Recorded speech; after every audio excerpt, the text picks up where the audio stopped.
नमस्कार दोस्तों, स्वागत है आप सबों का आपके अपने चैनल पर। दोस्तों आज हम लोग जिस टॉपिक को पढ़ने जा रहे हैं वो है जियो बोर्ड। आप जानते हैं दोस्तों कि सीटेट हो या फिर कोई भी स्टेट टेट हो, उसमें आपको मैथ पेडागोजी में जियो बोर्ड से क्वेश्चन देखने जरूर आपको मिलेगा। दोस्तों जैसा कि अभी देख रहे हैं कि सीटेट का एग्जाम जो हो रहा है उसमें जियो बोर्ड का क्वेश्चन देखने को मिल रहा है। तो आइए हम लोग समझते हैं आज जियो बोर्ड को। दोस्तों सबसे पहले हम लोग देखते हैं जियो बोर्ड के बनावट को। आप देखिए आपके सामने आकृति लगा हुआ है, आप आकृति को देखिए। आकृति में देखिए क्या है कि एक लकड़ी का सीट है और उस पर कील लगे हुए हैं और उस कीलों में आपको क्या करना है कि उसमें सूता या फिर जो है रबड़ के सहारे उसमें आपको ज्यामितीय आकृतियों को बनाना है। तो ये बनावट इसका आप देख पा रहे हैं, बनावट कोई खास चीज नहीं है, तो उसमें आप कहीं देख करके समझिए कि बनावट इसका कैसा होगा। फिर दोस्तों समझते हैं इसका उपयोग, कि उपयोग इसका किस प्रकार से होता होगा।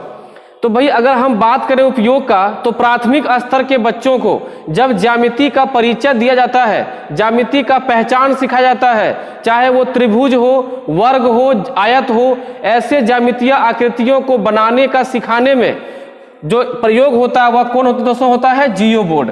तो आपसे सवाल जब पूछेगा तो ध्यान रखिएगा, प्राथमिक स्तर पर बच्चों को ज्यामितीय आकृति के ज्ञान को देने के लिए या उसके पहचान को बताने के लिए हम लोग जियो बोर्ड का प्रयोग करते हैं। यानी दोस्तों आप लोग नोट्स भी तैयार कर लें और उसको अच्छे से लिख लें, जो बात हम बोल रहे हैं आप उसे ध्यान से लिख लें।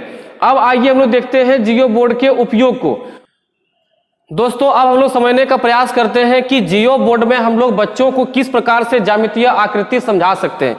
देखिए आपके पास कई प्रकार के रबड़ लगे हुए हैं, सफेद है, पीला है, ऑरेंज है, लाल है, अलग अलग कलर के जो है रबड़ रखे हुए हैं।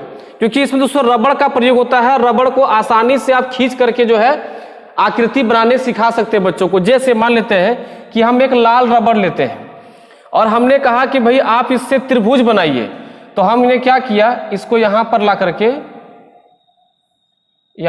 इसको मैंने इस कील से लगा दिया। अब देखिए कि आपको त्रिभुज की आकृति बड़े आसानी से बनते हुए दिख रहा होगा।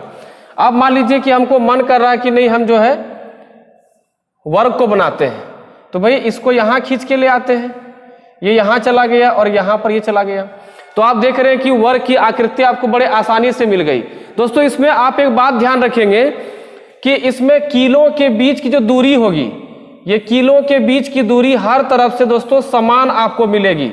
ठीक है, जैसे आप यहां से यहां तक की दूरी मापेंगे वो समान मिलेगा, यहां से यहां तक की दूरी समान मिलेगा, यहां से यहां तक की दूरी समान मिलेगा, ये दूरी आपको समान मिलेगा। ठीक है, तो आप इस प्रकार से रबड़ का प्रयोग करते हुए जियो बोर्ड में बच्चों को ज्यामितीय आकृति बड़े आसानी से सिखा सकते हैं। अब मान लीजिए हमको सिखाने का मन कर रहा है कि भाई हमको सिखाना है आयत, थोड़ा उठा के ऊपर ले आते हैं और ये चला गया। देखिए इसमें इसको उठा करके हम यहां ले आ रहे हैं, इसको उठा करके यहां पे लगा दे रहे हैं। अब देखिए कि आपको ये जो आकृति दिख रही है दोस्तों, ये आपको आयत की आकृति दिख रही होगी। अब देखिए आइए इसमें यहां देखते हैं, अगर इसको हम इस प्रकार से लगा दें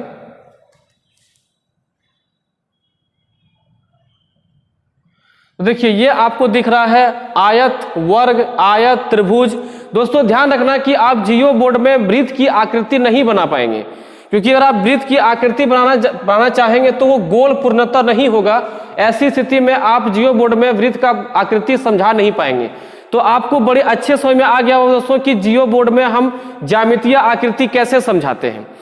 तो दोस्तों इस प्रकार से हम लोग कह सकते हैं कि प्राथमिक स्तर के बच्चों को अगर हमको ज्यामितीय आकृति समझाना हो, ज्यामितीय चिंतन समझाना हो, ज्यामितीय आकृति का पहचान बताना हो, तो हम लोग जियो बोर्ड का प्रयोग भली भांति कर सकते हैं। अब आते हैं हम लोग आज के नोट पॉइंट पर। तो दोस्तों जियो बोर्ड के प्रयोग के बाद अब आता है आज के क्लास का सबसे महत्वपूर्ण बिंदु, वो है नोट पॉइंट। नोट पॉइंट में दोस्तों ध्यान रखेंगे आप कि जियो बोर्ड का प्रयोग केवल आप 2D के साथ करेंगे, ना कि 3D के साथ। 3D के साथ नहीं होगा, जबकि 2D के साथ जियो बोर्ड का प्रयोग बड़े आसानी से हो जाएगा। अब ये 2D और 3D क्या है वो ध्यान दीजिएगा। 2D को बोलते हैं द्विविमीय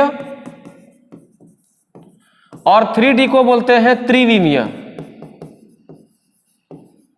दोस्तों त्रिविमीय और द्विविमीय मतलब ये हुआ कि वैसी आकृति जिसमें केवल लंबाई और चौड़ाई हो उसे हम द्विविमीय कहते हैं, और ऐसी कोई आकृति जिसमें कि लंबाई, चौड़ाई और ऊंचाई भी हो, उसे दोस्तों क्या कहते हैं हम लोग? त्रिविमीय कहते हैं। एग्जाम्पल तौर पे आप देख सकते हैं, इस प्रकार के आकृति को आप देखिए कि ये सारे क्या है? लंबाई और केवल क्या दोस्तों? चौड़ाई है।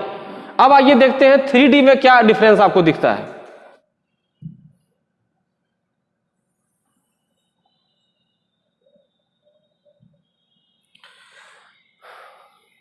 दोस्तों 3D में ये आकृति आपके सामने है।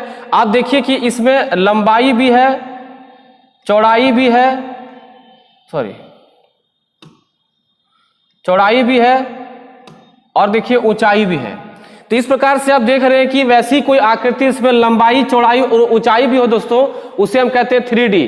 तो आप समझ सकते हैं अब कि जियो बोर्ड में हम लोग केवल द्विविमीय यानी कि 2D आकृति को समझ सकते हैं, 3D आकृति को नहीं समझ सकते हैं। तो दोस्तों हमको उम्मीद है कि आज का वीडियो आपको बहुत पसंद आया होगा। आप लोग इसे लाइक, शेयर और कमेंट करें, अपने दोस्तों तक पहुंचाएं, क्योंकि सीटेट एग्जाम चल रही है और ये टॉपिक आपके लिए बहुत इंपॉर्टेंट है। दोस्तों फिर मिलते हैं हम लोग कल एक और बेहतरीन वीडियो के साथ। तब तक के लिए जय हिंद, पढ़ते रहिए, बेस्ट ऑफ लक।